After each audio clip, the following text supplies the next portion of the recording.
Fala, torcida do Miami Dolphins! Estamos de volta, sim, com mais um Fináticos Brasil, nosso podcast do Miami Dolphins aqui em língua portuguesa, o maior podcast do Miami Dolphins em língua portuguesa para todos vocês que sofrem como todos nós com o nosso Miami Dolphins, o nosso amado Miami Dolphins. E mais uma vez, a gente nessa off-season trazendo convidados especiais. A gente tem mais um convidado especialíssimo nesse programa de hoje. Primeiro, eu vou só dar um oi rapidinho para o nosso parceiro, nosso irmão Marcos Vieira. Está com uma belíssima camisa. Eu tenho uma camisa idêntica a essa, Marcos. Muito bonita a sua camisa. Seja muito bem-vindo. Tudo certo?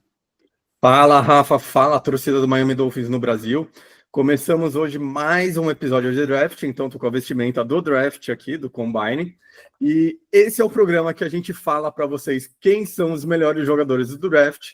A gente deixa vocês todos animadinhos, todos empolgados com quem pode vir para parar em Miami, para na quinta-feira vocês passarem raiva na TV, porque nenhum desses jogadores vai ser selecionado pelos Dolphins. Mas tudo bem, a gente faz a nossa parte aqui e hoje com reforço de peso, né, Rafa? Um grande reforço, e esse reforço sabe que eu tenho um carinho, um respeito muito grande por ele. Meu amigo Davis Chiodini, do On The Clock dos canais ESPN. Fala, Davis, tudo em ordem, irmão? Grande Rafa, grande Marcos, obrigado pelo convite. Prazer enorme, né? Falar de draft é sempre um prazer. Sentar essa cadeira que 2 semanas atrás, o mestre Paulo Antunes esteve aqui, rapaz, aí é complicado, hein?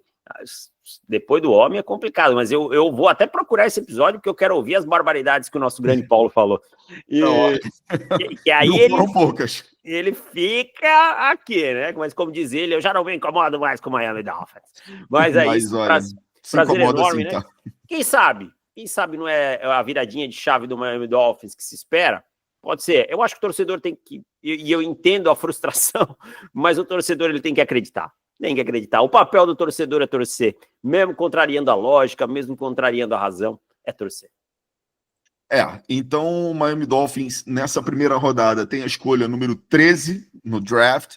Né? Por enquanto, nenhuma mudança com relação a isso. A gente tem ouvido algumas especulações envolvendo até o quarterback Tua Tagovailoa, né, em negociações e tal, mas aqueles rumores, até está um pouco fraco esse ano de rumor, né? A gente tem o rumor também de uma possível troca do Jalen Ramsey, cornerback dos Dolphins, sendo trocado, mas assim, por enquanto tudo muito fraco, nada muito sólido com relação a isso. Então, a princípio, os Dolphins têm a escolha número 13, né, que é, na verdade, o que interessa, né? Os Dolphins têm 10 escolhas no total no draft desse ano, mas a escolha que chama mais atenção, que a gente discute mais, evidentemente, é sempre a de primeira rodada, né? E os Dolphins, na posição número 13, recentemente fizeram uma escolha que para a franquia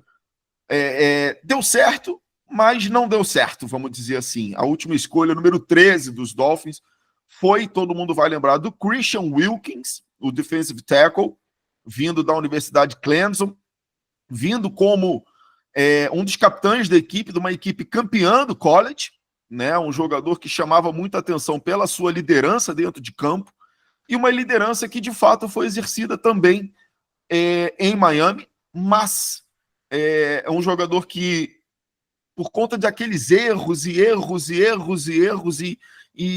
que não param o tempo inteiro nessa franquia, um jogador que não teve seu contrato renovado e hoje é jogador do Las Vegas Raiders.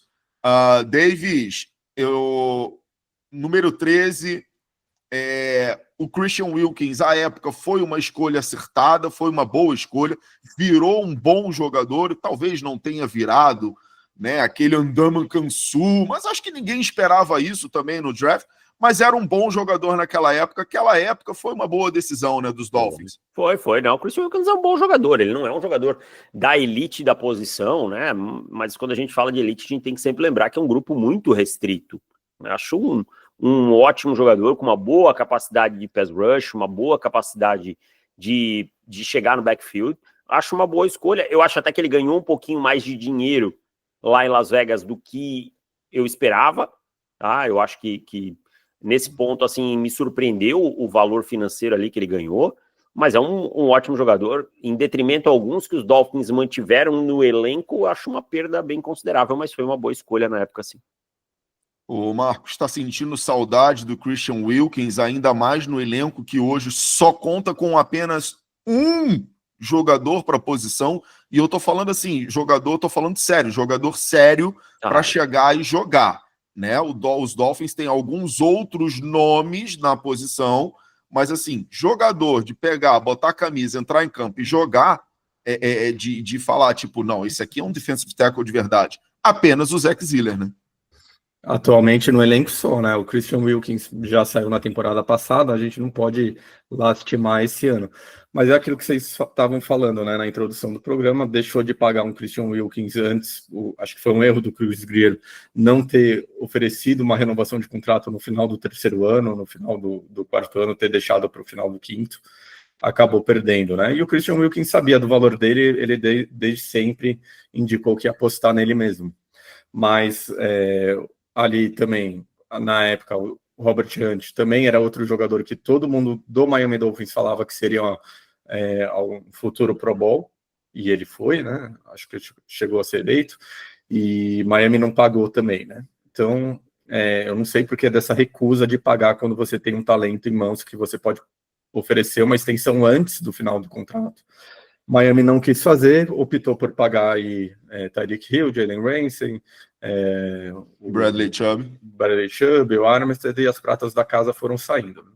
E hoje... Isso é uma curiosidade, desculpa te interromper, claro, porque diversas equipes, Davis, a gente vê tendo um apego muito grande com jogadores que são draftados, mas até... Cowboys, por exemplo. Né, os Cowboys, por exemplo, acho que talvez a gente pode falar também dos Ravens, né, são times, principalmente Green Bay Packers, tem uma tradição enorme de renovar com jogadores que eles mesmos escolhem no draft. Enfim, é uma tradição, mas que os Dolphins, por exemplo, não vêm fazendo isso. Já perderam agora o Devon Holland também, que foi para o New York Giants, né, um bom safety.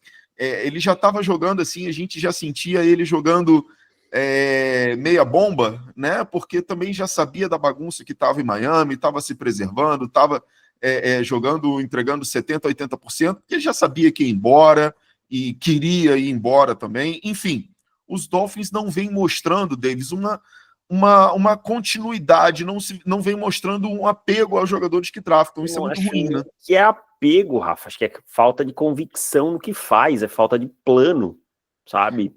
É falta de plano, e aí a gente vai entrar numa coisa maior no Miami Dolphins, né? E eu vou citar um exemplo até de fora de campo. Quando o Vic Fangio saiu de Miami, os jogadores comemoraram. A gente fala isso o tempo todo aqui. Porque Vic Fangio é um cara que não dá para conversar com ele, blá, blá, blá. Ficou-se aquela dúvida, será que o Vic não sabe lidar com essa nova geração de jogadores? E eu mesmo me fiz essa pergunta, porque é normal, um treinador mais old school, às vezes não consegue se conectar com a nova geração, a forma de falar, né, de lidar. Mas bom, pode ser isso também, vamos ver ele agora em Filadélfia. Ele simplesmente pegou uma defesa cheia de jovens, montou uma defesa espetacular e o time ganhou o Super Bowl e amassou o Patrick Mahomes no Super Bowl. Então acho que o problema de Miami é maior, é cultural mesmo. Esse termo cultura, ele é muito usado, né, às vezes ao esmo, mas é cultura. O jogador faz muito o que ele quer no Miami Dolphins, tá? Encheram o Tyreek Hill, encheram o Jalen Ramsey de dinheiro garantido, caras que já estão na casa dos 30 anos. Parece que o Chris Grier, ele não pensa no amanhã. Então, o Marcos falou muito bem, por que não oferecer um contrato para o Christian Wilkins ao final do terceiro ano, que é o que os bons times fazem? Por que a gente critica o Dallas Cowboys? Porque o Dallas Cowboys demora para pagar, e aí tem que pagar mais caro que todo mundo. Pagou mais caro no CeeDee Lamb, pagou mais caro no Dak Prescott, vai pagar mais caro no Micah Parsons, que esperou o Myles Garrett renovar. O Micah Parsons vai ganhar 41 milhões por ano, enquanto os bons times, eles se antecipam, tá? Tá lá, a gente tá vendo os Eagles acabaram de pagar o Ken Jurgens. Não esperaram ser um problema. Não esperam virar um problema. Então, quando você não tem convicção, não tem plano, não sabe para onde tá indo, acontece isso. O Miami Dolphins, eu posso dizer que draftou bons jogadores nos últimos anos. O Devon Holland, que a gente acabou de falar, é um bom safety. Foi pro mercado, os Giants, já falamos do Christian Wilkins. Tá? O Robert Hunt foi draftado pela franquia. Claro que vai ter erros e acertos, e talvez tenha mais erros, né? Mas Top Robinson, bom jogador, e eu gostava já dessa escolha no ano passado, mas não consegue ter um plano ao redor desses jogadores. Futebol americano é desenvolvimento, são pessoas lá dentro. Como é que você vai trabalhar se amanhã você não sabe se esse cara quer que você esteja lá ou não? Sabe, para mim o grande problema do Miami Dolphins está para fora das 4 linhas e principalmente para fora do banco. É o cara que está lá sentado lá em cima. Eu, de verdade, eu tô até fugindo um pouco do tema, e me perdoem se quiserem que eu volte. Fique à vontade. Imagina. Não consigo entender o Chris Grier tá empregado nesse momento. Não, e acho bom ter o seu ponto de vista, Nem a gente Davis, consegue porque, entender. assim, a gente que é Miami Dolphins, a gente acaba sendo muito passional, né? Muitas vezes aquele viés de torcedor, não tá ganhando, troca. Só que quem é de fora sempre consegue enxergar melhor a situação, né? E hoje o Miami Dolphins não é um time que tem o respeito dos adversários, que mete medo. A torcida adversária fala, putz, domingo vamos enfrentar o Miami Dolphins, mas qual é aquele jogador que a gente vai ter medo dos Dolphins? Tipo, tem o Tyreek Hill, que exige uma marcação dupla ali, ok. Mas não é aquele ataque que você fala, meu Deus, e agora? Como que a gente vai parar aquela defesa? Putz, tem aquele edge que vai quebrar o nosso quarterback. Hoje o Miami Dolphins não tem nada disso. E tudo... Pode falar, Davis. Não, eu ia dizer, o plano ele é tão ruim há bastante tempo, porque quando teve o Tank for Tua, vamos reformular, beleza, eu não discordo e nem ninguém tem como prever se o Tua ia ser o cara ou não. Você sempre vai fazer projeção, você sempre vai fazer aposta. Não tem como, ninguém tem certeza de nada, essa é a real. Mas você tá fazendo o tal do Tank for Tua com um treinador que não quer o jogador. Então manda a porra do treinador embora, cara. Ou não pega o jogador, você tem que ter um caminho, sabe? Eu cito muito os Eagles, porque o Howie Roseman é um grande exemplo. Quando o Doug Peterson, que tinha ganho o Super Bowl, e o Carson Wentz ficaram de panela no vestiário, ele mandou os dois embora, tá? Ele primeiro, todo mundo achou, mandou o Doug Peterson, né? Agora o Carson Wentz foi trocado na semana seguinte, cara. Tipo, não tem panela aqui, tá, meu irmão? Vai funcionar do jeito que tem que funcionar. Então os Dolphins, ou eles encontram um caminho, e vai ser duro, vai ser árduo, e vai ter gente que vai reclamar, e vai ter gente que vai perder privilégio, ou as coisas não vão entrar no caminho. Eu fico com dó, cara, sabe por quê? Porque os Dolphins não têm um time tão ruim pra jogar tão mal. O elenco dos Dolphins não é tão ruim, cara. E o Mike McDaniel não é um treinador tão ruim também. Mas também não entrega o potencial que tem, né? Exato, não consegue entregar. Mas aí eu acho que vem uma questão muito importante que o Davis falou. O campo, ele é apenas um reflexo do fora de campo, né? Então, a franquia ela é tão mal dirigida de fora para dentro que o reflexo acaba acontecendo dentro de campo, né? E é legal a gente trazer uma visão de fora de um analista de NFL que não tem ligação direta com o Miami Dolphins, como eu, como o Marcos e até como o próprio Paulo Antunes, que é torcedor do time e que durante a maior parte da sua infância acompanhou o time na arquibancada. Quer dizer, o Paulo Antunes tem uma questão de sentimento muito grande. É legal a gente trazer a visão do Davis para cá, porque às vezes a gente recebe algumas críticas. Vocês são muito críticos, vocês são críticos demais até com relação ao Miami Dolphins. Então é legal ter esse posicionamento do Davis aqui também, para a gente ponderar isso. Não, olha, é isso mesmo. A franquia, ela não é uma franquia estabilizada. Tanto é que um profissional do porte, do tamanho, do histórico do Vic Fangio, ele sai de Miami, os jogadores fazem uma festa, Javon Holliday, inclusive, um deles, né? Criticam um método rígido, old school, e até ultrapassado, né, do Vic Fangio. O Vic Fangio dá a resposta dentro de campo. Ele pega uma defesa que boa parte dessa defesa do Philadelphia Eagles, o Davis, que acompanha muito bem o college, é uma defesa histórica da Geórgia, da Universidade da Geórgia. É uma defesa... Smith, Jalen Carter, Jordan Davis, e aí adicionou 2 cornerbacks calouros, né? Cooper DeJean, Quinn Mitchell, e aí o Zach Baum, que é um cara que nunca rendeu em lugar nenhum lá no New Orleans Saints, com ele se tornou um linebacker all pro, na Kobe Dean, também na Universidade de Georgia. Na Kobe Dean. Então são caras aí que Cara, eu falo, a grande fortaleza, as pessoas falam dos Eagles, a grande fortaleza dos Eagles foi a defesa.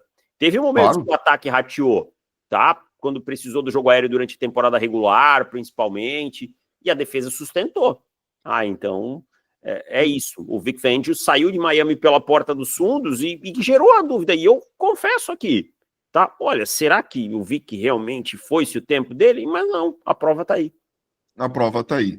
E aí, voltando aqui para o assunto que a gente fala muito do draft, a gente não se empolga mais tanto com o draft, porque assim, eu vou ter o meu nome favorito para a posição 13, o Marcos provavelmente vai ter, mantendo evidentemente uma racionalidade, né? Tipo, ninguém aqui vai, meu Deus, o Hunter vai cair para 13, né?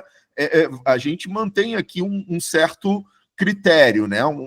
Uma certa parcimônia, vamos dizer assim, porque não dá, tipo, não, vamos nos... Não, vamos lá. O que pode acontecer na 13? Então, eu tenho meus nomes, o Marcos tem os nomes também, mas, Davis, eu quero te perguntar uma coisa e depois eu vou até trazer o Marcos para esse papo também. Num time com tantos buracos como o Miami Dolphins no elenco, né, inclusive com uma possível criação de um outro buraco ainda, que é a saída do Jalen Ramsey. Né? Eu considero fora, tá? Eu considero uma need já, porque eu considero também, fora. Né? Exato. Então, é uma necessidade grande a posição de corner. A gente tem uma carência gritante, né, como defensive tackle. Né? A gente tem 2 edges machucados retornando agora, no Bradley Chubb e no Jalen Phillips. A gente tem apenas o Chop Robinson como um nome mais forte no pass rusher da equipe. A linha ofensiva continua um queijo suíço, continua um buraco, tanto com a saída do Teron Armstead agora como tackle, quanto no interior da linha. Né? A gente só teve o Daniel James, que veio de Pittsburgh. Ainda falta alguém ali no interior da linha. Quer dizer, perdemos o Javon Holland, então essa secundária também está um caos. De novo, aquela pergunta de sempre, mas eu vou ter que perguntar para você agora, dentro dessa realidade. Draftar o melhor jogador, ponto e acabou, ou tentar tapar um buraco de extrema necessidade com esse elenco desse ano? Eu acho que é assim, você pode fazer um pouquinho das duas coisas aqui. Olhar o que... por exemplo, vamos dizer que eu pegue um corner, eu estou na dúvida entre um cornerback e um safety, né? Na minha segunda rodada, se eu selecionar um corner, o safety que eu vou selecionar na segunda é muito abaixo, qual é a diferença, sabe? Ou seleciono o safety, eu tenho cornerbacks mais próximos desse aqui, eu acho que é muito... Eu usei só 2 posições secundárias de uma forma... Perfeito. Mas eu acho que na 13 o Miami Dolphins está bem posicionado para conseguir um jogador que chegue, coloque a camisa e jogue independente de onde escolher. O Miami não pode se dar o luxo de fazer o seguinte, vou selecionar um wide receiver na 13. Desculpa, não pode, não está no momento. Mas o Teteroa Macmillan, não, você não está no momento. Vou selecionar o Ashton Jeanty, não, você não está no momento. Tá? Você precisa resolver problemas. Você chegou no draft dessa forma, você se colocou nesse buraco. Eu entendo que você fala da linha ofensiva, eu gosto mais do que a média, gostava do prospecto do Patrick Paul mais do que a média. Eu acho que o problema maior está no miolo. Eu acho que o miolo do Miami Dolphins... O miolo é muito ruim. Tenebroso. O Lion Eichenberger é um jogador que dá dor no olho de assistir jogar, tá? Então, assim, você tem algumas coisas interessantes. A posição de cornerback tem muitos bons jogadores, ainda mais para um time que joga mais em zone, como o Miami Dolphins. A posição de safety tem ótimos jogadores nesse ano, tá? Tem alguns IDLs também. Então, eu acho que Miami, como tem algumas escolhas de draft, né? Tem 2 escolhas de 4ª rodada, 2 escolhas de 5ª, tá bem posicionado para selecionar bons jogadores. E na 13 tá numa posição bem confortável. Marcos? Aí, Davis, assim, os motivos que eu e o Rafa, a gente costuma discordar no draft aqui no programa, o Rafa, ele é muito da visão do draftar o melhor jogador, né? Não importa a posição do board, a posição que ele joga, mas sempre o melhor jogador. E eu sempre defendi um pouco mais a ideia de que você tem que draftar aquele jogador que é mais adequado para o esquema do seu técnico, né? Para o esquema ofensivo, o esquema defensivo. E isso Miami, igual você falou no começo do programa, Miami está pecando, né? Porque não tem uma visão contínua. Veio o Brian Flores, que tinha uma visão, ele não conseguia manter uma filosofia de ataque, todo ano trocava o coordenador ofensivo, trocou o Brian Flores, veio o Mike McDaniel, todo ano muda o coordenador defensivo, com filosofias diferentes também. Eu ia dizer isso. Finalmente vai repetir, né? Finalmente vai repetir o Anthony Weaver. Só que você vai draftar, talvez por um esquema ou por uma necessidade, num ano que a comissão técnica e o GM estão com a batata assando. É um problema. Então, esse ano, particularmente, eu estou mudando a minha forma de avaliar o draft, a abordagem, para mais próxima do Rafa, porque eu não sei se, tipo, a gente vai draftar um jogador que vai ficar 4 anos, sendo que a comissão técnica vai ficar só mais um, provavelmente, né? Mas aí entra aquela coisa, né? O GM, ele não vai pensar daqui 2 anos se ele não estiver lá, né? Ele vai pensar, eu vou tentar salvar o meu. É que nem eu falo, quando o time escolhe um quarterback que não valia, né? Eu falo, cara, se eu sou o GM, que eu tô no hot seat, eu tento esse quarterback mesmo que eu acho que ele não é tão bom. Porque se ele der certo, eu me salvo. Se ele não der certo, eu vou ser demitido igual. Então eu tento. A verdade é que o GM, ele não olha só para a franquia, né? Eu sei que vocês sabem, mas é bom a gente deixar isso claro para o público. Ele olha também para o emprego dele, né? Querendo salvar o dele. Exato. Então... E essa off-season, as atitudes do Chris Grier não parecem as atitudes de um GM que está no hot seat. Pelo contrário. Embora ele tenha dado uma coletiva semana passada, em que ele estava visivelmente abatido, com até as falas mostram alguém que está derrotado no cargo, né? Eu até criei uma teoria minha da conspiração, não li em nenhum outro lugar, mas que, para mim, parece que ele recebeu um ultimato do Stephen Ross falando, olha, eu não vou te demitir agora, desde que você arrume a casa para o próximo GM pegar uma tela em branco, e aí você fica mais um ano recebendo salário. Só uma especulação minha. Porque não parece que ele está com pressão para resolver e reforçar o time, pelo tanto de talento e buraco que ele deixou. E também não parece que ele está desesperado para salvar o emprego. Mas também não parece que ele está com essa urgência em querer ser campeão, né? Tá um soft rebuild, né? Por assim dizer. O grande X do Chris Grier é o Tua não ter virado o que ele achou que ia virar. Exato. Mas aí, com relação a isso, sabe o que eu sempre penso nesse ponto?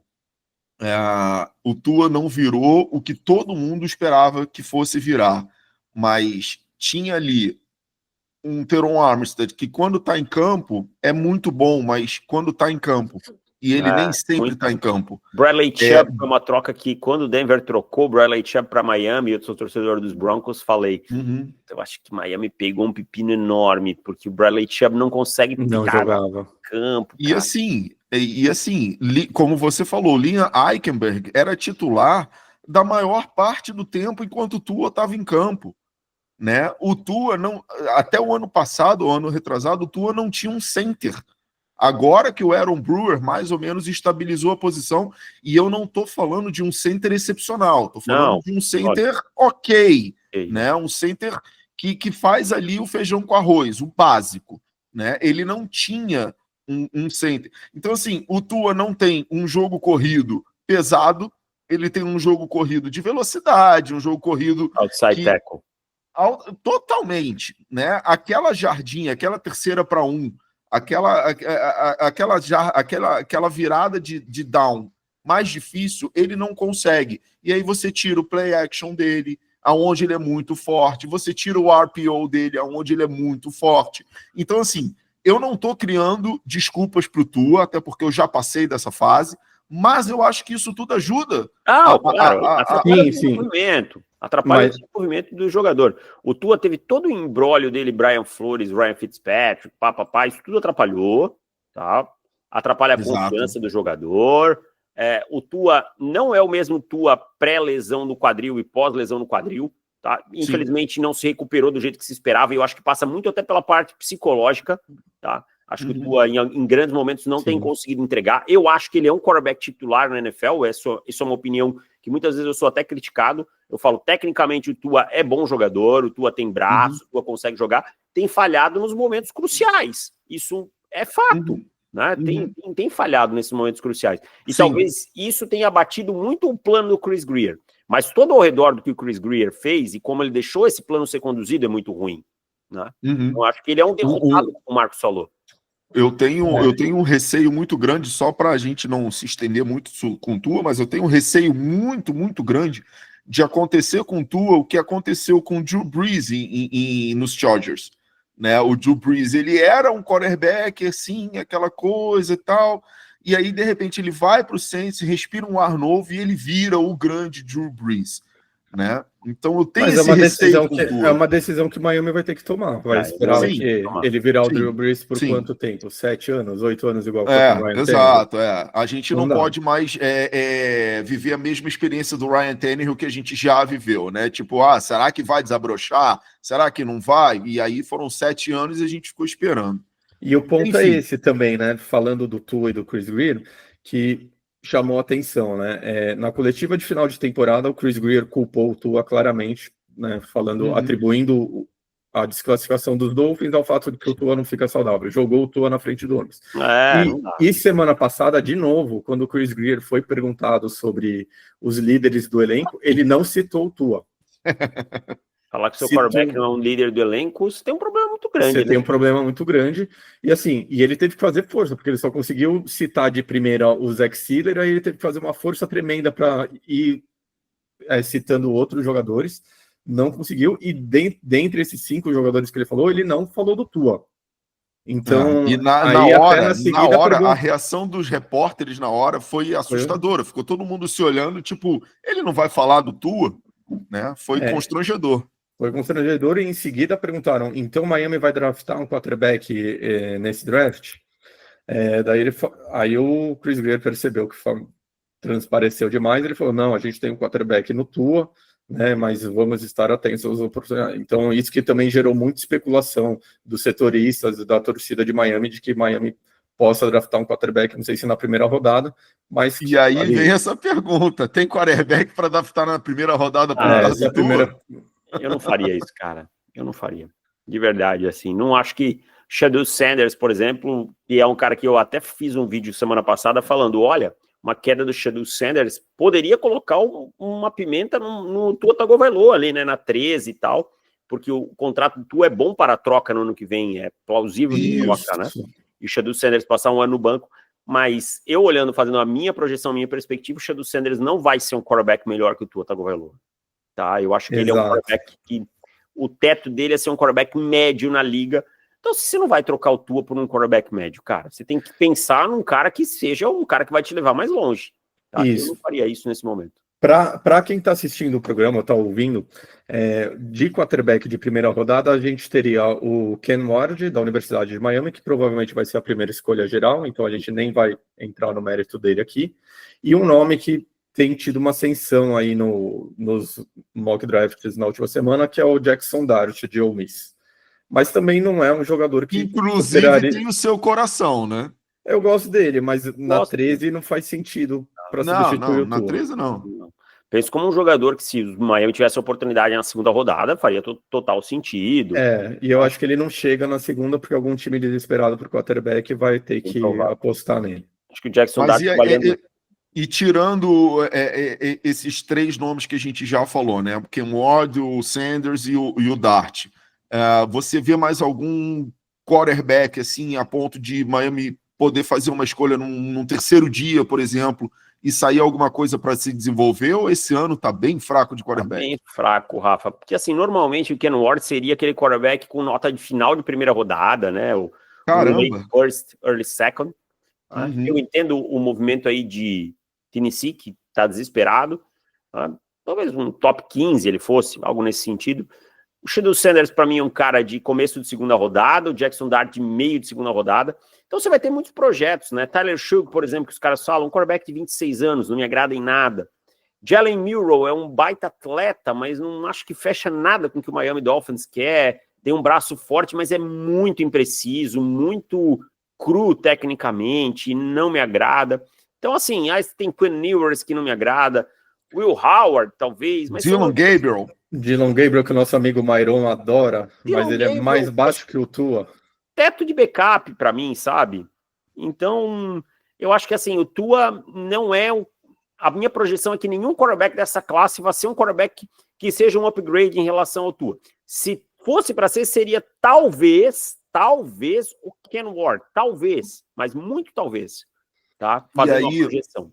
E aí, falando dessa classe, Davis, só rapidinho, Rafa. Falando dessa classe, eu tô vendo o pessoal da gringa, eles colocarem as notas, né, de primeira rodada e comparando com anos anteriores, eles dizem que esse ano é o que tem a menor quantidade de jogadores com nota digna de primeira rodada ali. Seria ali entre 16, 18 jogadores de primeira rodada e o resto não faria parte desse grupo, né? Então, os times que vão escolher na segunda metade praticamente ali estão escolhendo por obrigação na primeira rodada, entre aspas, né?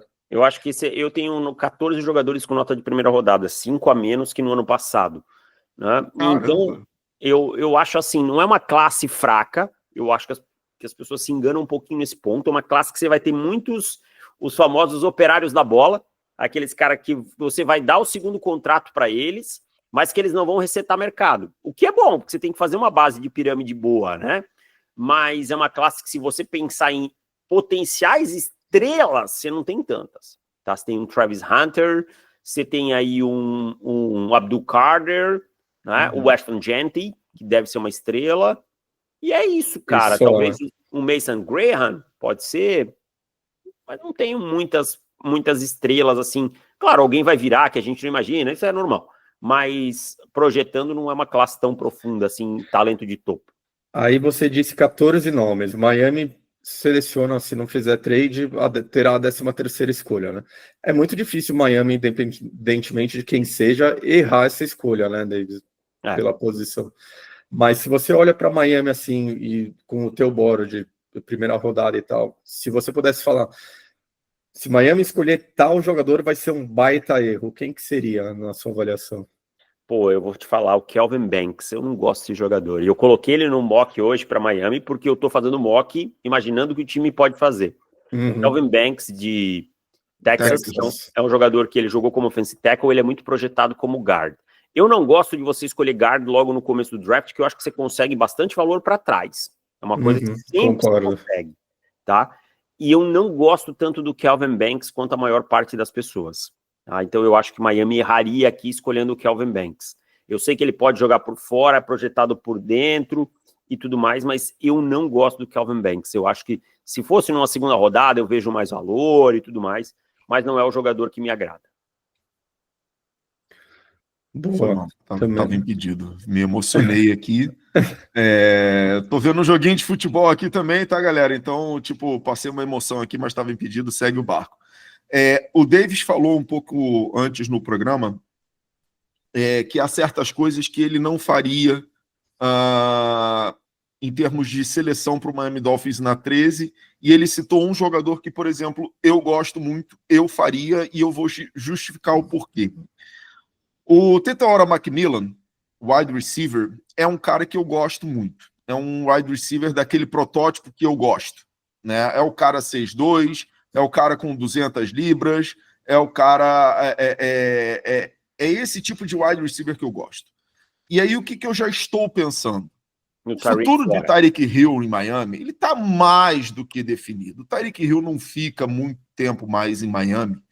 E o Miami já tem um jogador de características parecidas com o Tyreek Hill, que é o Jalen Waddle. Eu amo de paixão, acho um jogador espetacular. E ele gosta muito de Miami, e o torcedor também gosta muito do Jalen Waddle. Eu diria que mais até do que o próprio Tyreek Hill. Acho que o torcedor do Miami Dolphins já entendeu o problema que é ter o Tyreek Hill no elenco. Por mais que ele seja um grandíssimo jogador, e ele é. Mas e quando o Hill não jogou, o Waddle foi muito bem, né? Eu adoro ele, cara.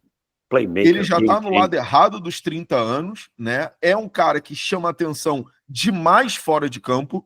E assim, é um jogador que, com características, o McMillan é um jogador com características que Miami não tem. Davis, eu sei que você falou mais lá no início, não faria, porque os Dolphins têm outras necessidades, é uma posição que não é uma posição premium, né? Então, não, enfim. eu acho que o wide receiver tem valor. O wide receiver tem valor. Eu acho que se engana quem diz que o wide receiver não tem valor. O que você acharia, por exemplo, do McMillan na 13 para o Miami Dolphins? Qual seria a sua opinião? De novo, sempre dentro desse contexto do Miami Dolphins com tantos buracos, né? Exato. O meu ponto é o seguinte: Se o Miami Dolphins estiver confortável e entender que ele deixa um buraco e ele vai ter que suprir de outra forma, eu sempre sou a favor de você se antecipar os movimentos. Eu, por exemplo, sou um cara que não, se eu fosse GM dos Dolphins, eu não contaria com... Quando eu fui fazer aqui minhas análises para o draft, eu já conto Jalen Ramsey fora esse ano, Tyreek Hill no máximo no ano que vem. Ah, sim, eu também. Porque eu sempre vou olhar quem é um possível corte, né? Quem vai abrir uma boa grana e que eu acho... O Tyreek Hill indo para 31 anos e é um jogador que foi espetacular durante muito tempo. É um dos melhores wide receivers que eu vi jogar. Só que a idade chega para todos, né? Vejam a cabeça do Rafa, olha só, os cabelos já não estão mais aí, e por aí vai. Então, eu acho que é uma escolha válida, mas você tem que aceitar que se você fizer ela, você possivelmente vai ficar com algum outro buraco. Eu não acho uma escolha ruim, eu acho uma escolha que te traz um problema que você talvez pudesse resolver aqui. Mas vamos supor que o board do Miami Dolphins lá, os principais jogadores já tenham saído, o Tetairoa McMillan é um jogador top 10 para mim. Eu não acho que é uma escolha ruim. Não é a escolha que eu faria, mas não acho que é uma escolha ruim. Marcos? Então eu acho que também o Miami se colocou numa posição que não é a escolha que eu faria, mas eu não sou crítico do jogador. Eu acho que Miami, liberando o Kendall Fuller, liberando o Jalen Ramsey, que já está sendo aí especulado até para voltar para o Los Angeles Rams, Miami vai precisar de um cornerback. E aí, de novo, né, a gente vai ter que falar do Chris Greer aqui, porque selecionou o Noah Ibnogany na primeira rodada. Meu Deus. Foi horrível. Meu Deus. Selecionou o Ken Smith na segunda rodada, também outra escolha horrível. E aí, na coletiva, o Chris Greer falou que ninguém vai passar a mão na cabeça do Ken Smith, que ele vai ter que se virar como titular esse ano, o que é temeroso também, né? Porque a gente não conseguiu ver nada dele até como profissional. Eu gostava dele como prospecto e achei um bom valor, Gostava, né? Não virou. Não virou. Que universidade ele era? Era South Carolina. South Carolina. Ele era companheiro de quarto do filho do Chris Greer, melhores amigos na faculdade. Aí quando você explica muita coisa. Cria uma coisa, né? Explica muita coisa. Já não fica legal, cara. Juro por Deus, se eu sou GM, eu não seleciono esse cara, velho. Exato, eu acho que o raciocínio é justamente esse. Tipo, para evitar qualquer tipo de influência, eu já vou riscar esse cara da minha lista. Tá aqui, ó. Bom jogador, não é um All-Pro, né? Não vai ser o Exato. E tal. Pô, cara, beleza. Ele não é o Jalen Ramsey saindo de Flórida, entendeu? Então, tipo, risca, não tem essa necessidade de você trazer esse ruído, né? E fica um ruidaço, tá? É um ruidaço para mim. Um ruidaço. E aí, Miami se colocou numa posição que provavelmente ou vai ter que selecionar um defensive tackle, que seria o Mason Graham, ou o Kenneth Grant. Kenneth Grant na 13ª eu acho meio que um reach. Também acho. E aí, de corner, infelizmente, Travis Hunter já deve ser a segunda escolha geral. Mas... Então, a gente tem ali o Will Johnson, de Michigan, e o Jadai Barron, da Universidade do Texas. Posso falar? Eu amaria, se eu fosse o Miami Dolphins, e o Miami Dolphins selecionasse o Will Johnson, eu pularia, porque também. Baita jogador para jogar em zone, jogando de frente para a bola. Aí, obviamente, a gente tem que fazer o check médico, né? Que eu sempre digo. A gente não sabe o fora de campo e o check médico. Eu só posso falar pelo que eu vi. Eu sempre digo isso, tá? Mas, estando saudável, para mim é jogador top 7, 8 desse draft. É um jogador inteligente, trabalhador, vem de uma universidade que tem uma cultura de trabalho muito estabelecida, que é Michigan, tá? Você só ouve coisas boas do Will Johnson, cara. E essa é a segunda parte da minha pergunta. O Jadai Barron parece que está com a parte médica limpa, é um cara que eu gosto muito. Ele também tem essa mentalidade de homem alfa que falta em Miami, mas ele não tinha tanto destaque quanto o Will Johnson. O Will Johnson, ele acabou não correndo as 40 jardas nem no Combine nem no Pro Day, e de histórico de lesão surgiram algumas coisas e parece que, assim, óbvio que a gente não pode acreditar em todos os rumores que saem na semana do draft, tem muito agente e GM querendo derrubar o jogador para ter a chance de draftar, mas que parece que as últimas notícias dão conta que ele está caindo por uma lesão não divulgada no joelho, e de histórico de lesão ele teve aquela fratura do dedão do pé, que é a fratura do campo, e uma clavícula quebrada que para mim não influencia em nada. Não. E aí, você acha que isso seria uma preocupação realmente, ou acho que faz parte do jogo do draft, Davis? Eu acho que assim, tem que mensurar, né? Que você falou uma clavícula, eu concordo 200% com você, não acho que isso vai ser um fator. É como quando o jogador quebra um pé. Aconteceu, vai quebrar o pé, vai cicatrizar, se não teve nenhuma intercorrência, tá tudo bem. Agora, a lesão do joelho realmente preocupa. O Will Johnson não é um jogador extremamente veloz, tá? Mas eu acho que Miami joga muito com o jogador jogando de frente para a bola, né? Jogando muito em zone, muito lendo o quarterback, e aí eu acho ele espetacular. Mas se Miami não tiver confortável, o Barron, ele é um cornerback menor, tá? Com os braços um pouco menor, mas eu acho que num sistema de zone como o Weaver roda, né? Que majoritariamente em zone, e isso a gente sempre precisa deixar claro, todo mundo vai jogar em man zone, não existe isso de jogar só de um jeito, mas majoritariamente, eu acho que ele se encaixa, um jogador que explodiu em 24, ele veio transferido de Houston para Texas, joga com muita velocidade, com muita intensidade, e eu acho que o que os dois têm em comum, que é uma coisa que o Jalen Ramsey teve durante grande parte da carreira, são game changers, caras que mudam um jogo, caras que conseguem um turnover. Eu sempre falo, um turnover ele muda uma partida, cara. Às vezes você tem um cornerback que é muito sólido e tal, e tudo mais, e é o primeiro trabalho dele, mas ele não tem aquele né? Aquela coisa espetacular. Esses caras, para mim, têm essa capacidade, e eu acho que o fit deles com o Miami Dolphins é muito bom. E aí você acha, por exemplo, né? Eu tenho o Will Johnson acima no meu board pessoal. 2. Mas 3. Mas, por exemplo, e eu quero preparar a torcida que está ouvindo, porque tem muita gente no nosso grupo do WhatsApp que está todo mundo empolgado com o Will Johnson. Se o Will Johnson não vier e vier o Jahdae Barron, seria uma ótima escolha, ou seria assim, o torcedor que fala, putz, mas não estava contando com esse cara e agora a Miami escolheu errado? Não escolheu errado, não. Para mim é uma boa escolha, cara. É uma boa escolha. Legal. Acho o Will Johnson mais jogador, tá? Acho mais jogador, mas não acho uma escolha ruim. Acho uma escolha bem válida, um jogador na 13 aí. É uma posição que tem valor, tá? Não acho que exista um mundo em que eles... Eu acho o Will Johnson mais jogador, mas não acho que estão assim num gap, tipo... Sei lá, que se o time fosse, sei lá, selecionar o Benjamin Morrison, que é bom jogador, mas é um jogador de segunda rodada, sabe? Acho que é uma boa não é um Noah Ibnogny saindo na primeira rodada. Não é. Não é um reach. Não, assim, o Will Johnson é um jogador que, se os Dolphins saem do draft com esse cara no time, eu digo que foi um grande primeiro dia, não só porque ele é um bom jogador, porque ele é um grande prospecto, mas porque eu acho que a gente evita um erro. Eu acho que isso é importante. Eu tenho uma frase que eu falo muito, né? Que ela é estranha, mas é o seguinte: o draft não é sobre acertar. O draft não errar. É não errar. Exato. O draft você não está procurando exceção, você está procurando caras que dentro de uma regra te entreguem. Exato. E aí, sabe por que eu acho que vocês dois me conhecem já há muitos anos, e vocês sabem por que eu prefiro o Will Johnson ao Barron? Por conta dos braços. Por conta dos braços e da altura. Ele é 6'2", o Barron é 5'11". Faz diferença. Eu ainda tenho essa mentalidade, eu ainda carrego, a gente até brincou com o Paulo Antunes, eu carrego uma visão muito old school ainda de se jogar futebol americano.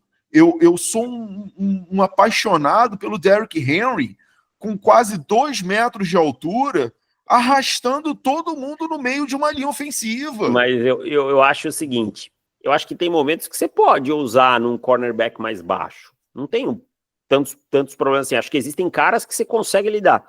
Mas eu acho que Miami não tá no momento de ter um jogador... Assim, o Barron nem é esse caso porque ele joga grande, né? Tudo que a gente fala. Ok, grande. Justo. Mas Miami... E 5'11" também não é um baixinho, né? Não é. Mas você falou muitas vezes aí do... Acho que foi o Marcos que falou, desculpa se não foi, que falou da atitude alfa, né? Acho que Miami falta muito disso, sabe? Exato. E esses caras que eles vêm desses programas... Vamos lá, o Will Johnson, ele, querendo ou não, ele marcou o Marvin Harrison Jr., tá? Esse cara, ele jogou The Game, Michigan e Ohio State algumas vezes. Cara, Michigan e Ohio State, e o Rafa, que conhece muito de história dos esportes americanos, me corrija se eu estiver errado, pra mim é o maior jogo dos esportes americanos, a maior rivalidade. Uma das maiores rivalidades, inclusive Michigan, quando está jogando em casa, está jogando para uma plateia de 110 mil pessoas em Ann Arbor. É um negócio assustador. Quem é que joga hoje, por exemplo, Davis, no nosso futebol aqui, no nosso soccer, para mais de 100 mil pessoas? Ninguém. Nem estamos nem estádio para isso. Não isso é estádio mais para isso. É uma coisa que falta em Miami, é jogador acostumado com um jogo grande assim, Exato. Torcida grande, pressão. E aí, já que Frio. vocês trouxeram... Frio. Acostumado com frio, é verdade. Vai exato. Frio, exato. E eu acho que eu acho, Rafa, de verdade, que um bom GM tem que pensar tudo isso, cara. Sem a menor dúvida.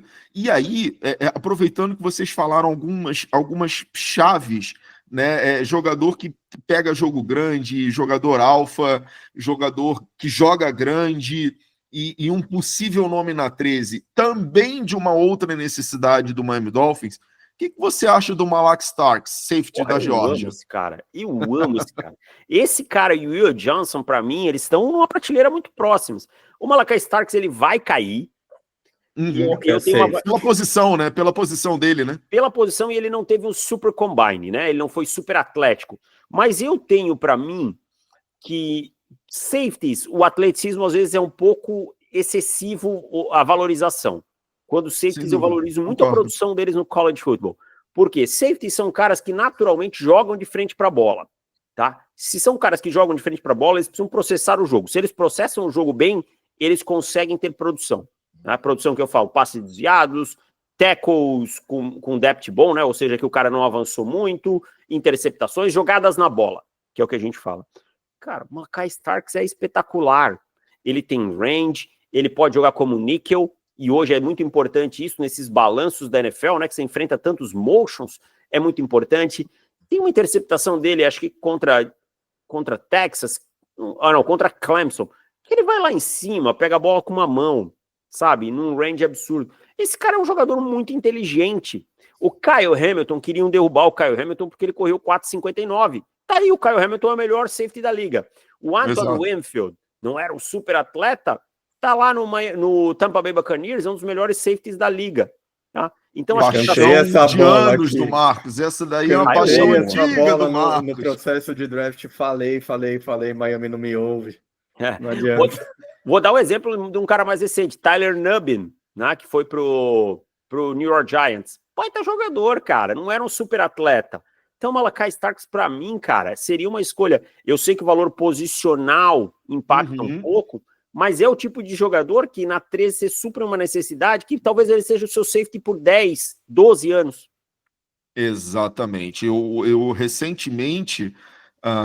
eu fiz até algo que vocês sabem que eu não costumo fazer, né? Eu não sou de ficar assistindo muito tape de jogador, mas o Starks me chamou a atenção pelo fora de campo em primeiro lugar.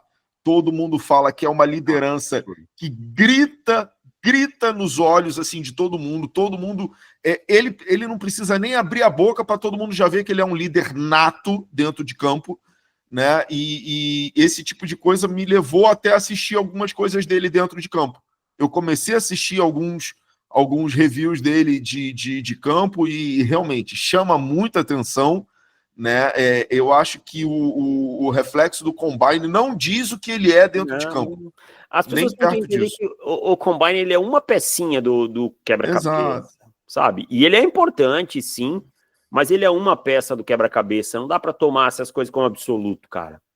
Ô, Davis, a gente está perto aqui já de fazer uma horinha de programa. Eu tenho aqui uma pergunta um pouco difícil para você. Vamos ver se você destrincha isso. Se for quem é o novo técnico do Corinthians, eu só sei que eu não quero aquele porra daquele Tite nunca mais, mas tudo bem. Acho que isso daí você não vai precisar se preocupar. Graças a Deus. A gente manda o Zubeldia e a alegria. Não, também não quero, não. Também não quero, se livraram do Mano também, que já acertou com o Grêmio, então fica tranquilo. Deixa eu te perguntar uma coisa. Posição 13. A gente tem disponível para draftar Mason Graham, Malak Starks e o Will Johnson. Qual é a sua escolha? Rafa, tu é complicado, hein, cara?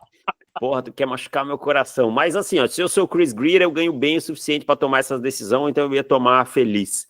Eu ia com o Mason Graham, para mim o melhor dos 3 jogadores. Aqui, eu não tenho uma diferença gritante entre eles, tá? Para mim são 3 jogadores de uma prateleira muito próxima, mas tirando aqueles que eu citei como os caras da classe, né? Hunter, Carter e Genty, o Mason Graham é o melhor jogador. E aí eu vou com o Graham, e eu acho que o buraco é bem grande em Miami. Você precisa proteger esses linebackers, eu falo. Muitas vezes as pessoas falam, o linebacker é ruim. Não, o linebacker não foi protegido, cara.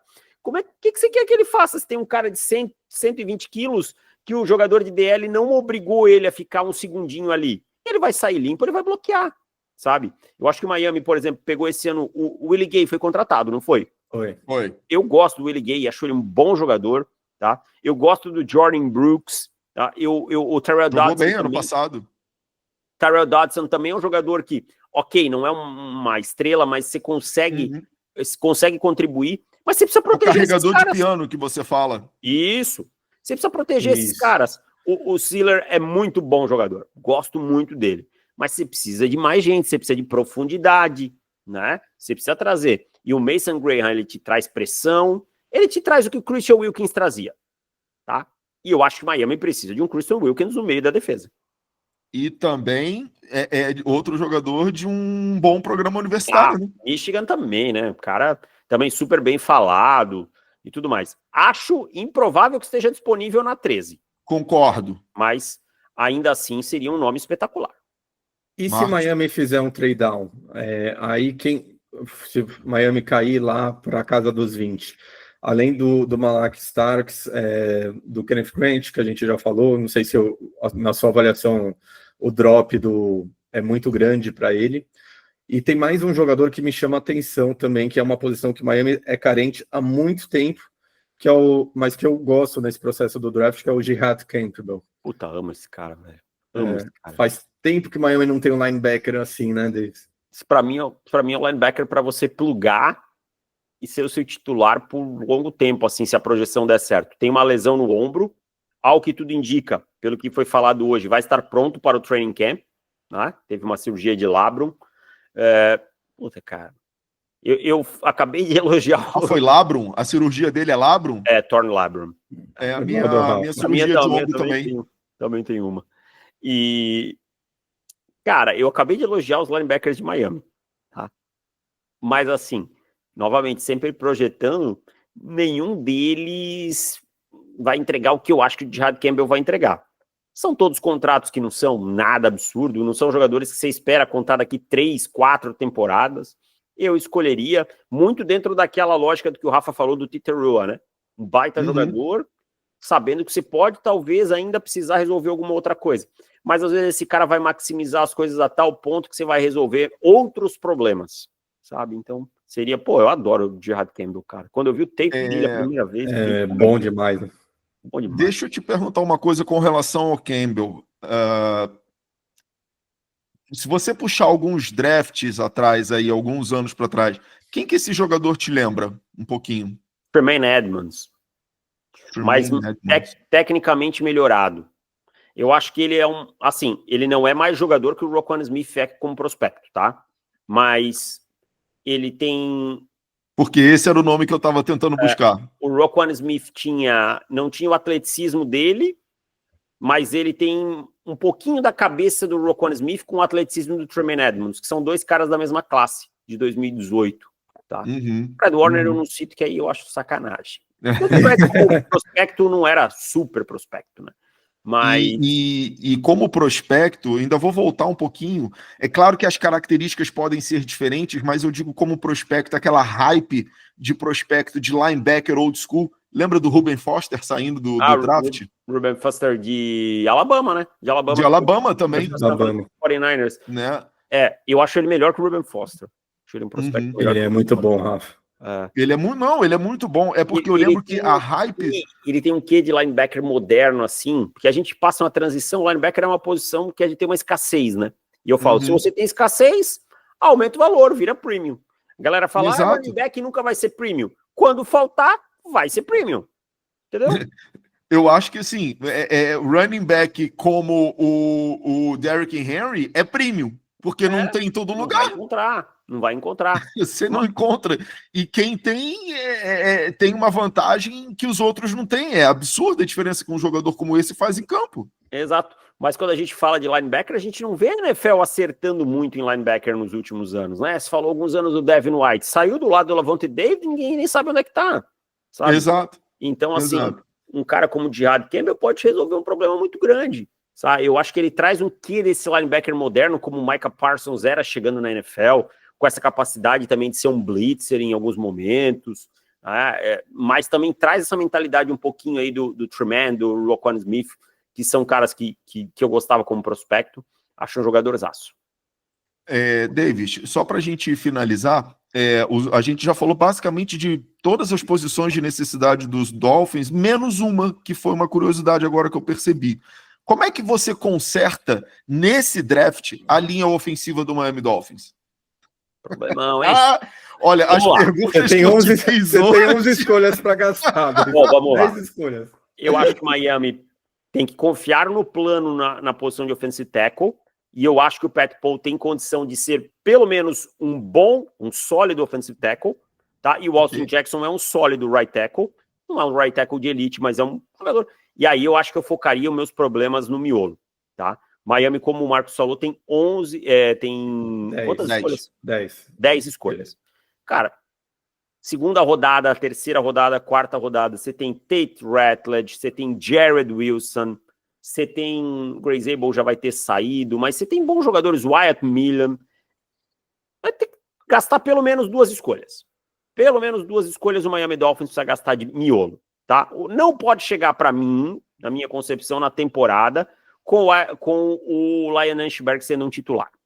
Tá? Você tem que ter um jogador que vai chegar e vai colocar ele no banco. Eu tô pegando a minha lista de nomes aqui, ó. Você pode ir com o Tyler Booker vai sair antes, mas o Wyatt Millen, Tate Ratledge. O Tyler Booker sai antes da escolha da segunda rodada dos Dolphins? Sai. Possivelmente sai. Tá? Então, assim, Wyatt Millen, Tate Ratledge, Donovan Jackson, Jonas Savaineia, Jared Wilson. Pelo menos esses 5 caras aqui seriam titulares dos Dolphins hoje. Tá? Você tem condição de sair com um, e aí, quem sabe mais para trás, um Dylan Fairchild, um Clay Webb, que são caras que talvez você tenha que desenvolver, trabalhar ali com o James Daniels, né? O James Daniels chegou agora, então talvez você não consiga resolver o problema por completo, mas você vai mitigar muita coisa. O problema é que a linha ofensiva do Miami Dolphins hoje é um horror, principalmente por conta do miolo. Quando o miolo quebra, um quarterback que é pequeno, que eu digo que não é aquele perfil do gigantão, como Tua ele precisa fazer o quê? Ele precisa andar mais para trás, para enxergar o campo. Quando ele anda mais para trás, eu vou usar não, consegui achar a palavra, ele ferra os offensive tackles, porque aí ele dá mais campo para o offensive tackle cobrir na lateral. E aí ele mata o ritmo do ataque, que é um ataque de passes super rápidos, que é sincronia. Então, esse problema no miolo, ele quebra muito a estrutura do Miami Dolphins. Então, precisa resolver. Eu acho que o Aaron Brewer até pode ficar ali, mas tem que ter uma concorrência.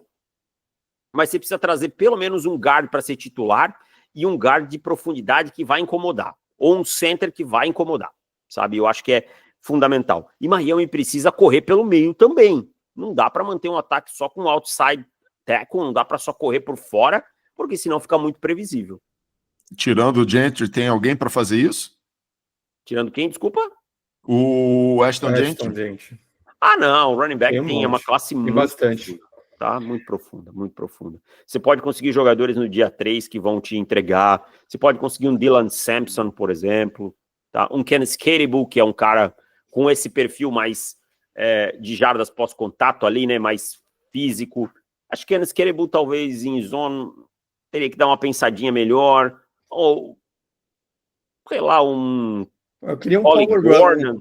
Eu queria um power runner para ganhar, para fazer isso, conversão de terceira para 1, terceira para 2. Usa os Caribou e o Mike McDaniel é um cara tão inteligente, tão criativo, que ele esquece até de tomar banho.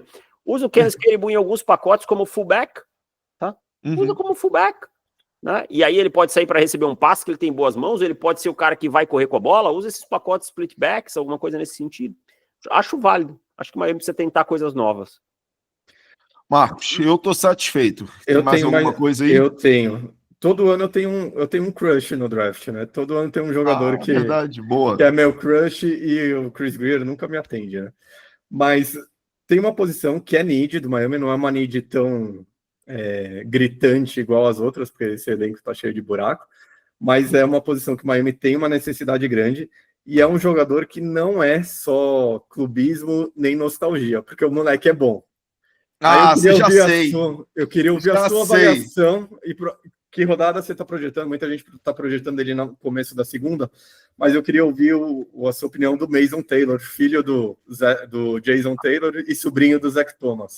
Bom jogador, tá? Muito bom jogador. Gosto do Mason Taylor. Acho que gosto mais até do que a média das pessoas. Acho que começo do segundo dia, eu acho que ele não vai sair, acho que ele vai ficar um pouquinho para trás. Acho que dá até para conseguir na terceira rodada, mas para mim, aí eu falo, tem um gap grande dos dois principais tight ends, porque eles são muito bons. Tyler Warren e Colson Loveland. Mas para mim, é o meu tight end número 3. É um cara que tem uma habilidade atlética muito boa, que bloqueia muito bem. Eu acho que vai precisar aprimorar algumas coisas das rotas, no pós-jardas ali, né? Mas tem as mãos confiáveis, sabe? É um cara que num sistema de passes curtos eu acho muito confiável. E Miami gosta desse tight end para alinhar aqui ao lado, né? Usa muito o Ingold, faz um papel de... Eu sempre falo que o fullback hoje ele é um segundo tight end. Eu acho que o Mason Taylor pode até fazer essa função ele também. Ele faz as duas posições, né? O Y e o F. Saindo aí do backfield. Pô, eu acho uma escolha que, assim...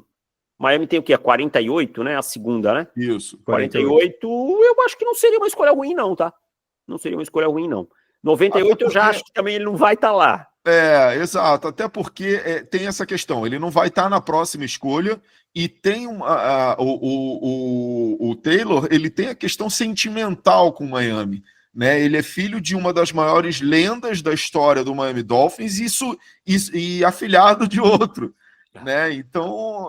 Cultura, né? Você vê o Joey Porter Jr. jogando lá em Pittsburgh. Exato. Agora, será que Miami vai valorizar isso? Será que isso é um ponto que impacta para Miami? Aí vocês podem responder melhor que eu. Mas é um jogador que na 48, dependendo como... sempre a gente fala, né? Será que é cedo ou não? Depende muito como o board se desenha. Né? Obviamente, são 47 escolhas antes. Não acho que seria uma escolha ruim, não, cara. Acho um jogador interessante. Porque, por exemplo, se o Miami Dolphins sai desse draft, por exemplo, na primeira escolha, vamos ser bem realistas aqui, eu estou tirando o Mason Graham porque é aquele sonho possível, mas ainda é um sonho. Então eu vou colocar o Will Johnson aqui para a gente falar, foi uma baita escolha, uma escolha realista. Se os Dolphins saem do draft com o Will Johnson na primeira rodada e o Mason Taylor. O Mason Taylor na segunda rodada, vai da draft. É um baita acerto. Eu vou dando cambalhota até o Hard Rock para agradecer o Chris Greer e pedir perdão por tudo que eu falei. Mas então, já se prepara, porque isso não vai acontecer. Você nem prepara o seu coração para ver é mais fácil ele parar nos Jets do que ele parar em Miami. Não, os Jets não fazem boas escolhas também. Os Jets, eles entram naquela questão de franquias que tem os seus problemas. Ainda tem, mas assim, né? Ultimamente a gente vem vendo alguns drafts bons dos Jets. O problema é que eles depois... Eu falei do Miami, cara, no final das contas não desenvolvem. Eles não aproveitam, é que nem a gente, eles não aproveitam, né? Mas eles até draftam bem, hoje um jogador ou outro. Hoje eu vi um meme, eu só vou falar porque eles são nossos rivais de divisão, né? Mas hoje eu vi um meme lá, uma estatística falando que o New York Jets, e aí meus sentimentos para quem é católico, agora que o Papa faleceu, mas o Jets foi a única franquia dos esportes americanos de todas as ligas, é a única franquia que não foi pro playoff durante a vigência do papado dele, do Papa Francisco. É verdade. Eu vi isso também. Mas, enfim. Marcos, tem mais alguma questão pro Davis ou fechamos? Não, é isso, Davis. Sua projeção para o Miami Dolphins esse ano no geral, antes do draft, mas é isso daí. O Miami Dolphins tem um bom time, passa muito por esse desenvolvimento dessa questão aí toda que a gente falou do fora de campo. Eu acho que é o último ano da gestão Chris Greer, essa comissão técnica vai embora. Tipo, eu de verdade eu gostaria que o Miami Dolphins saísse desse limbo, porque eu torço para que todas as franquias encontrem um caminho. Olha o Detroit Lions, como a NFL fica mais legal. Sou torcedor do Denver Broncos, todo mundo sabe, mas amo muito mais o esporte, a NFL, do que o meu time e tudo mais. Gostaria que o Miami Dolphins encontrasse esse caminho de vencer um jogo de playoff e tudo mais, mas acho que às vezes são males que vêm para o bem. Chris Greer, eu acho que é o último ano. Acho que o Miami vai ser competitivo durante grande parte do ano, mas vai faltar aquela coisinha para chegar lá, e aí o Greer não aguenta. E aí acho que vai McDaniel, vai todo mundo junto aí, né? O tal do mal que vem para o bem, né? Então, se é aquela derrotazinha assim, né? Tipo Corinthians em Itaquera perdendo pra gente, tomando um 2-0. Exato. Bom, pelo menos mandou o Ramon embora. Pelo menos né? mandou o Ramon embora, isso aí. Obrigado por me lembrar. Não podia deixar, né? Eu não podia deixar, né? Canalha. Mas tá bom, não tem problema não. Falou do cabelo, eu retribuí com essa. É verdade. Davis, primeiro lugar, eu quero dizer que foi muito bom te rever. Você é um amigo querido demais para mim, né? Engraçado que eu tava para falar isso. Quando eu tava no Rio, a gente se falava praticamente todo dia. Agora que eu tô a 100 quilômetros de você, a gente nunca mais se falou. É verdade, mas acho que tá todo mundo tão corrido, né? E aí veio pandemia, Nossa. Veio aquilo tudo, né, cara? Eu falo, a pandemia mexeu com muita coisa na nossa vida, né? Coisas que eu acho que a gente não conseguiu reestruturar até hoje, mas Exato. Pretendo dar um pulo em Brusque, talvez em Balneário, que aí a gente vai estar melhor, Sim. Né? Perto para os dois, para tomar uma cerveja. Sempre um prazer falar com você, Rafa. Sabe que a porta está sempre aberta, meu telefone. Sou um cara tento ser o mais fácil contato possível, sempre responder todo mundo rápido, né? As pessoas acham, foi trabalhar na TV, virou mal. Não, cara, sou o mesmo cara de sempre, o mesmo cara que conversa com todo mundo, que tenta trocar ideia com todo mundo, que não liga para o que o outro acha de coisa A, B ou C, que eu acho que hoje em dia a gente tem misturado as coisas demais. Exato. Sabe? Meus amigos são os meus amigos e vão continuar sendo com o que eu concordo com o que eu não concordo, tá? Então, obrigado pelo convite, foi um prazer enorme falar com vocês e vou dizer, torcerei para que o Miami Dolphins saia desse limbo, não vai da boca para fora. Obrigado, Davis. Eu quero te agradecer. Diz que eu estou mandando aqui um abraço público aqui para o Lipe, mando um abração para o Felipe. Deixar. Tá, é outro amigo a janta que eu fiz. Minha mulher me enche o saco. Maravilha. Dá um beijo na dona Isabel também. E um abraço para o Thiago, que não veio hoje, mas ele está vivo, ele está bem, continua nosso amigo. Um abraço. Tá certo, então. Davis, muito obrigado mais uma vez pela sua participação aqui com a gente, querido. Um grande abraço para você. Tamo junto. Valeu, Davis. Bom draft para todo mundo e lembre-se, divirtam-se. Futebol americano é para a gente se divertir no final das contas. Que isso aí, galera. Miami. Então tá dado o recado, pessoal. Espero que vocês tenham curtido esse programa especialíssimo aqui com o Davis Chiodini, comentarista dos canais ESPN e também do On The Clock, um site especializadíssimo em draft. Vocês precisam acompanhar o trabalho que ele e o Felipe Vieira fazem lá o guia do On The Clock. Comprem o guia do On The Clock. Eu acho que eu tô comprando esse guia do On The Clock, acho que desde o primeiro, tá, Davis? O Rafa tá lá. Já tá no oitavo, desde o primeiro eu tô acompanhando. Eu acompanhei desde o iníciozinho. Eu acompanhei quando o Lipe fez o curso de draft, um curso lá dos Estados Unidos e tal. Do Scout Academy. Exatamente, eu lembro dessa época ainda. Eu sou raiz a esse ponto. Então tá falado, gente. Um grande abraço a todos. Espero que tenham curtido esse episódio do Fináticos Brasil, o maior podcast do Miami Dolphins em língua portuguesa. Um grande abraço a todos. Aproveitem o draft, não sofram tanto. Até mais. Grande abraço. Valeu, Finzap. Valeu. Fechou? Fechou. Davis, obrigado, viu, irmão?